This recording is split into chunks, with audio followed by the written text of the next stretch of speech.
Գոհար վարդն վար առյալ, գոհար վարդը բացվեց, իր էությունը տարածեց։ Ուղղակի կամ անուղղակի կերպով խոսելով Քրիստոսի որպես աշխարհի վարդը լինելու, աշխարհի այդ բացված, այդ գեղեցիկ, սքանչելի այդ գույնը եւ բուրմունքը տվող իրականությունը լինելու, այսինքն փոփոխող իրականությունը լինելու։ Չէ որ ծաղիկի ներկայությունը, որևէ ծաղիկի, հատկապես վարդի ներկայությունը որևէ միջավայրում միանգամից նախ աչքի է ընկնում, երկրորդն էլ իր գեղեցկությունն է բերում, թե տեսքով եւ թե իր բովանդակությամբ, իր բույրով։ Պայծառակերպությունը նաեւ այլ եզրաբանությամբ է արտահայտվում, այլակերպություն ասելով։ Այն երկու երես ունի։ Առաջինը զուտ վերաբերում է Քրիստոսին, Աստված հայտնության երկրորդ մեծագույն խորհուրդն է եւ այդպես էլ կոչվել է ժամանակին այլակերպությունը կամ պայծառակերպությունը որպես Աստված հայտնություն եւ նաեւ երկրորդ երեսը դա ուղղակիորեն առնչվում է մարդուն, այսինքն մարդը տեսնելով այդ օրինակը ինչպես է ինքը իրեն զգում այդ օրինակի լուսարձակի ներքո։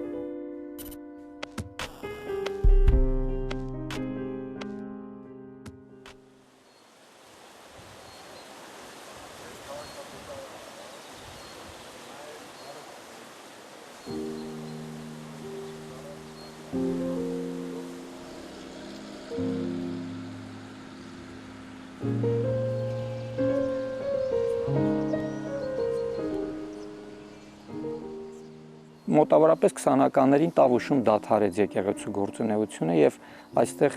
այդ ժամանակից ի վեր գործող հոգեվորականներ չկային եւ ժողովուրդը կտրվեց եկեղեցուց, եթե Արարատյան դաշտավայրում մնացած տեղերում դեռևս կային եկեղեցիներ, թեև քիչ, բայց գործում էին ինչ որ չափով, այստեղ դադարեց այդ գործունեությունը եւ մեր պապերը այդ ժամանակ հիշեցին, որ կարծես թե վերջին անգամ, երբ որ քահանան այլակերպության տոնը տոնում էր եկեղեցին, դա 20-ից հետո վերջին կիրակին էր։ Իմաստը շատ բանով, մտային իմաստով կորել է այդ պատկերացումը, բայց սրտերի մեջ այդ ծարավը, այդ հոգևոր ինչ որ բան մնացել է եւ ժողովուրդը հիշել են, որ մի շուքով է տոնվել եւ շարունակել են այդպես տոնել, մինչեւ որ վերագտնում ենք հիմա մենք պայծառակերպության ճշմարիտ իմաստը եւ թե ինչի են մեր նախնիները այդպես ուրախանում, ինչն է իրանց այդպես ուրախացնում, ինչն է իրենց ստիպում ամբողջ ընտանիքով Գերդաստանով հավաքվել եւ իրենց առօրյա ցավերի, դժվարությունների, նեղությունների մեջ ուրախանալ։ Ինչպես որ Հիսուսը այլակերպվեց լեռան վրա, այնպես էլ մեր կյանքերի մեջ այդ փոփոխությունը, այլակերպությունը, այդ տոնի բերած հոգեվոր խորհուրդը, այն բաները վատ սովորությունները թողնելը, դեպի բարին ձգտելը, դեպի աստվածային ներկայությունը ու լույսը ձգտելը։ Հաճախ շատ դժվար է լինում, որովհետև բաներ կան, որ մենք շատ ենք սիրում, բաներ կան, որոնց հետ մենք կապված ենք, բաներ կան, որ մեր հարմարավետության այդ գոտու մեջ են մտնում ու շատ հաճախ դժվար է լինում դուրս գալ այդտեղից ու մեր ջանքեր է պահանջում, հաճախ չի ստացվում։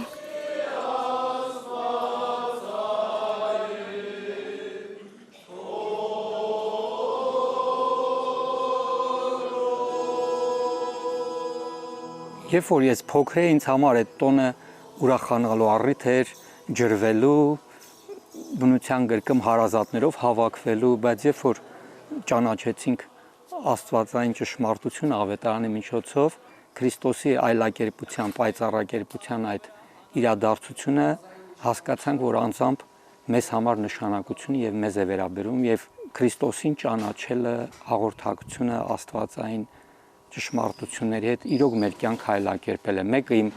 100%-անոց աթեիստի քրիստոնյա դառնալը արդեն իսկ այդ այլակերպության արտահայտությունն է։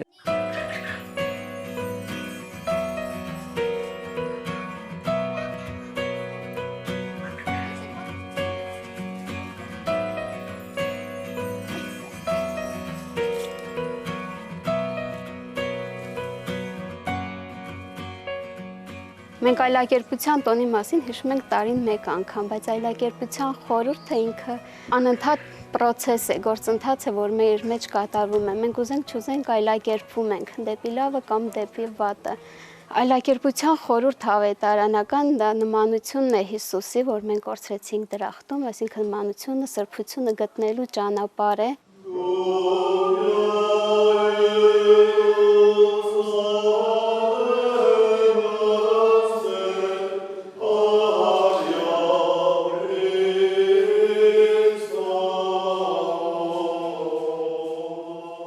Թաբոր լեռան վրա, երբ մենք տեսնում ենք Հիսուսին իր աշակերտների հետ, հետաքրքիր խոսակցությունը ծավալվում այնտեղ։ Առաջինը մեծագույն այդ դեպքը, երբ աղոթքի պահն էր, աղոթքի միջոցով այդ լուսավորվելու, պայծառանալու մեծագույն դրվագն էր, այլակերպվելու։ Եվ հետո տեսնում ենք աշակերտներին այնտեղ, նրանցից 3-ին։ Տեսնում ենք, թե ինչպես հայրական ձայնը վկայում է ասելով, որ դա իմ սիրելի որդին է, եւ ապա տեսնում ենք աշակերտների հիացական արտահայտությունը, ինչ լավ է, որ այստեղ ենք մենք, եւ տեսնում ենք ի վերջո Հիսուսի այդ սքանչելի կերպարը, որ ամբողջացնում է այս ամբողջ պատմությունը։ Միգուցե ոմանք մտածեն, որ պատահական արձանագրված դրվագ է, բայց ըստ էության սա մարդկային կյանքի պատմության ամբողջությունն է եւ անձի եւ հավաքականության։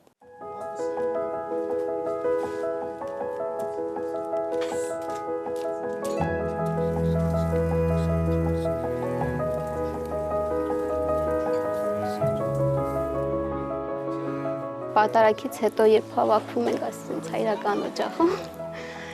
դա ուրիշ կարգի ուրախություն է, երբ քեզ սպասում են, դու ես սպասում, այդ օրը ասենց աշխույժ եռոզերը,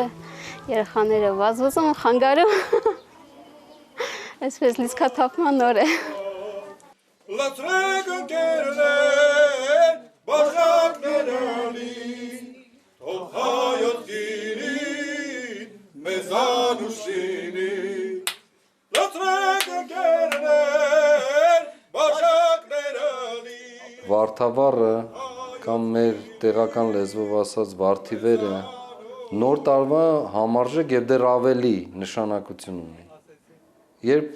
ես նայում եմ մեր ժողովրդին Տավուշ աշխարհում, ինձ համար կարծես նաև տուն վերադարձի խորհուրդ ունի, որովհետև այդ օրերին շատերն են վերադառնում ընտանիք։ Նրանք, ովքեր հատկապես գտնվում են հեռավոր վայրերում Հայաստանից դուրս են, անպայման ջանք են դնում, որպեսզի այդ օրը հատկապես տուն վերադառնան։ Եվ ընտանեկան տոնախմբություններ են անում։ Կարելի է ասել, որ օրինակելի է նույնիսկ քաղաքը դադարում է կամ քաղաքները, շրջանները դադարում են այն ամենօրյա կենցաղային կյանքով ապրելուց։ Եվ այն ժողովրդի հետ, որին ընդհանրապես տարիներով ճակերտավոր անհավատ են համարում։ Ուրեմն այս ժողովուրդը իր բնական զգացումով, իր բնական հավատքով ինքն իրենով պահել է այս խորհուրդը եւ ավանդությունը։ Լուսինե վեր կա։ Արա, լուրի կտրիլ մի կողքը երևոց։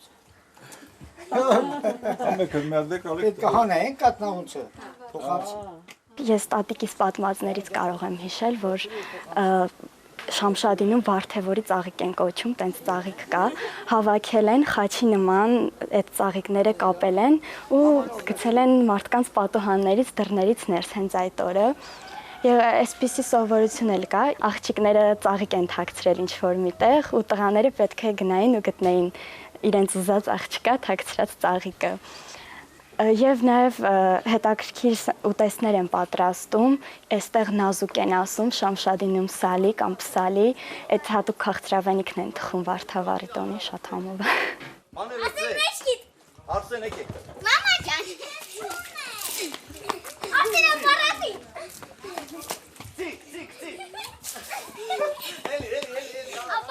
Ինչպես են հարսանիքին պատրաստում, ես ուրախ եռուզեռով աշխատելով ամեն բան լավ լինի, կատարյալ լինի, չէ, ֆիզիկապես են աշխատում, նորոգվեն, ավելի գեղեցիկ հագնվեն, ներքնապես, ոչ մեկը մռայլությամբ հարսանիքին չի պատրաստվում, չէ, անտրամադիր լրիվ, ինչ որ ուրախ բանի են սպասում եւ աշխատում են ավելի լավը լինեն, միմյանց հանդեպ ավելի լավ տրամադրվեն, այ մենք այս սրտով ենք պատրաստում այլակերպությանը։